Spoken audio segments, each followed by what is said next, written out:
ஒவ்வொரு வருஷமும் நம்ம தமிழ்நாட்டில் 30க்கும் மேற்பட்ட மரணங்கள் மர்மமான முறையில் நடந்துக்கிட்டு வருது. ஆனால் இதை விசாரித்து பார்க்கும்போது தான் தெரியுது, அப்படி இறந்த 30 பேருக்கு இடையிலையும் ஒரு ஒற்றுமை இருக்குன்னு. அந்த மாதிரி இறந்த 30 பேரோட கழுத்துலையும் கருநிற சாம்பல் கிடச்சிருக்கு. அங்கே இருக்க லோக்கல் ஆளுங்க இதை கேள்விப்பட்டதும் இதை கருநூல் சாபமுன்னும் இங்கிலீஷில் இதை ஒரு ஸ்பிரிச்சுவல் பிளாக் மேஜிக் ட்ரெடிஷன் அப்படின்னு சொல்லி பயப்பட ஆரம்பித்தாங்க. ஆனால் ஒரிஜினலாக இந்த கேர்ஸ் உண்மைதானா, உண்மையாக இருந்தால் இது எப்படி இங்கே வர ஆரம்பிச்சிச்சு அப்படின்றத இந்த வீடியோவில் நம்ம ஃபுல்லாக பார்ப்போம்.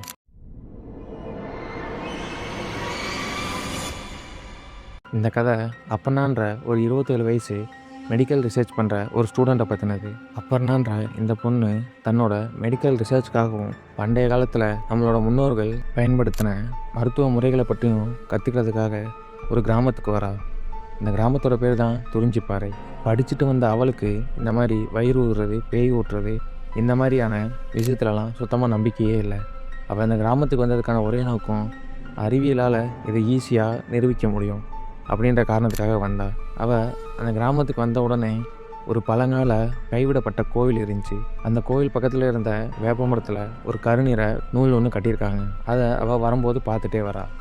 அதை பற்றி அந்த ஊராளுங்கள்ட்ட கேட்கும்போது அந்த ஊராளுங்க, நீ அதை பார்த்ததோடு சரி, அதற்கு பக்கமே நீ போகக்கூடாதுன்னு சொல்லி அவளை பயமுறுத்தி அனுப்பிச்சிட்றாங்க. அவளுக்கு அது மேலே இந்த ஆர்வத்தில் அன்றைக்கி நைட்டு அந்த மரத்துக்கிட்ட போய் அந்த நூலை அவுத்து விட்றா. நமக்கு என்ன ஆயிடப்போகுது, இதெல்லாம் ஒரு கட்டுக்கதை அப்படின்னு நம்பிட்டு இருந்த அவளுக்கு அடுத்த ஒரு பயங்கரமான சம்பவம் காத்துக்கிட்டு இருந்துச்சு. அப்புறம்னா அந்த மரத்தை சுற்றி கட்டிருந்த நூலை அவுத்துட்டு அந்த இடத்துல தூக்கி போட்டுட்டு போயிடுறா. ஆனால் அன்றைக்கி நைட்டு அப்புறம்னா திடீர்னு எந்திரிச்சு பயங்கரமாக இருமுறா. அப்படி அவள் இருமும்போது அவளோட வாயிலேருந்து ஒரு கருப்பு நிற கயிறை வெளியே எடுக்கிறா. இந்த கயிறை தான் அவள் அந்த மரத்துக்கிட்ட தூக்கி போட்டுட்டு வந்தா. திடீர்னு என்னதான் ஆகுதுன்னு சொல்லிட்டு கண்ணாடியை பார்க்கும்போது அவளோட கழுத்தில் எல்லாம் கருப்பு நிறத்தில் நரம்புகள் ஓடுறது அவளுக்கு தெரியுது. இதெல்லாம் ஏதோ ஒரு டிசீஸாக இருக்கும், இல்லை ஒரு இன்ஃபெக்ஷனாக இருக்கும் அப்படின்னு சொல்லிட்டு ஏதோ மருந்துகளை எடுத்து சாப்பிட்றா. ஆனால் எதுவுமே கேட்கல. சரி, இதெல்லாம் வீடியோ எடுத்து வச்சுக்கோன்னு சொல்லிட்டு வீடியோ எடுக்க பார்க்குறா. ஆனால் அந்த வீடியோவில் எதுவுமே தெளிவாக பதிவாகலை.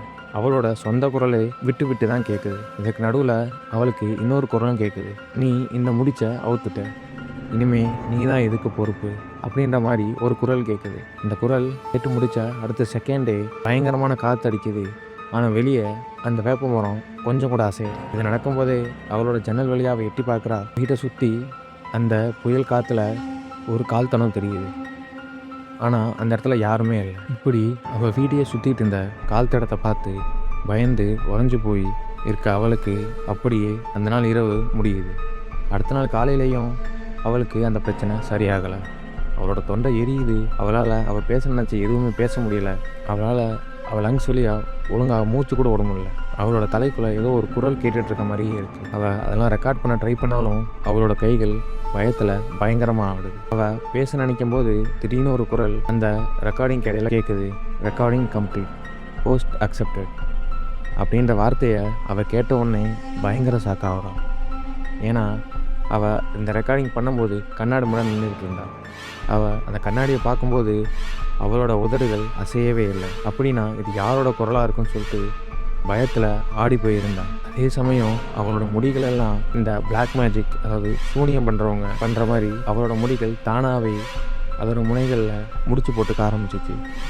அவள் அதை என்னதான் கத்திரிக்கோள் வச்சு கட் பண்ணாலும் அது திரும்பி ஒன்றா பிணைஞ்சிக்கிட்டு திருப்பியும் அந்த முடிச்சுக்கள் ஓட்டமேனிக்கே இருந்துச்சு. இப்படி ஒன்றும் தெரியாமல் அவள் பயத்தில் நிற்கும்போது சாம்பலை எரித்த மாதிரி ஒரு வாடை அந்த காற்றுல அவகிட்ட வருது. இப்படி தொடர்ந்து அமானுஷ்ய சம்பவங்களாக அவளுக்கு நடந்ததை பார்த்து அவள் பயந்து போய் அங்கேருந்த கோயிலை நோக்கி ஓடுறா.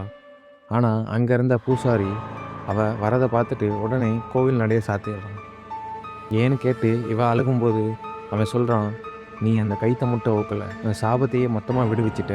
அப்போ தான் அவளுக்கு ஒன்று தோணுது, அதை கட்டியிருந்த கயிறு சும்மா கட்டிடல, அதை அந்த சாபத்தை கட்டுப்படுத்தி கட்டியிருந்தாங்க. அது போக இவ ரெக்கார்ட் பண்ண ஒவ்வொரு வீடியோவும் யார் யார் பார்த்தாங்களோ அவங்களுக்கு எல்லாமே இந்த சாபன்றது பரவ ஆரம்பிச்சிச்சு. அவள் அந்த வீடியோவில் இந்த சாபத்தை பற்றி சொன்ன ஒவ்வொரு வார்த்தையும் அதை பார்த்தவங்களுக்கு அதை அப்படியே பரவ ஆரம்பிச்சிச்சு. இந்த சாபன்றது இவளை அழிக்கிறதுக்கோ இவளை தாக்குறதுக்கோ இல்லை, இவள் மூலியமாக தான் இந்த சாபம் மற்றவங்களுக்கு பரவிக்கிட்டு இருக்கு. இப்படியே அந்த சாபம் பரவ தொடங்க இவ சில நாட்களுக்கு அப்புறம் அந்த ஊரை விட்டு காணாமல் போயிடுறான். அதுக்கப்புறம் சில நாட்கள் கழித்து அங்கே அவளை தேடி ஒரு ரிசர்ச் டீம் வருது. அவள் தங்கியிருந்த குடிசையை கண்டுபிடிச்சி அங்கே அவங்க தடயங்களுக்காக தேடும்போது ஒரு லேப்டாப்பில் ஒரு வீடியோ திரும்ப திரும்ப ஒரே விஷயத்த சொல்லி ஓடிக்கிட்டு இருந்ததை பார்க்குறாங்க. இந்த வீடியோவில் இப்படி என்ன சொல்லியிருந்தாங்கன்னா, இந்த வீடியோவை இப்போ உங்களால் பார்க்க முடியுதுன்னா நீங்களும் இந்த சாபத்தில் மாட்டிக்கிட்டீங்க அப்படின்ற மாதிரி வார்த்தைகள் அந்த வீடியோவில் திரும்ப திரும்ப திரும்ப திரும்ப ஒரு லூப்பில் ஓடிக்கிட்டே இருந்துச்சு. இது மாதிரி தான் இந்த சாபம் இந்த ஊர் முழுக்கவும் உலகம் முழுக்கவும் பரவி 30க்கும் மேற்பட்ட மர்மமான மரணங்கள் நம்ம தமிழ்நாட்டில் நடந்துக்கிட்டு இருக்கு. இப்படி ஏதாச்சும் ஒரு சாபத்தை பற்றி நீங்கள் கேள்விப்பட்டிருந்தாலோ இல்லை உங்களுக்கு வேறு ஏதாச்சும் அனுபவங்கள் இருந்தாலோ இந்த வீடியோவோட கமெண்ட் செக்ஷனில் சொல்லிட்டு போங்க. அதுபோக இந்த மாதிரி பல அமானுஷ்ய பிளாக் மேஜிக் டெக்னிக்ஸ் எல்லாம் பற்றி தெரிஞ்சுக்க இந்த சேனலை சப்ஸ்கிரைப் பண்ணுங்கள்.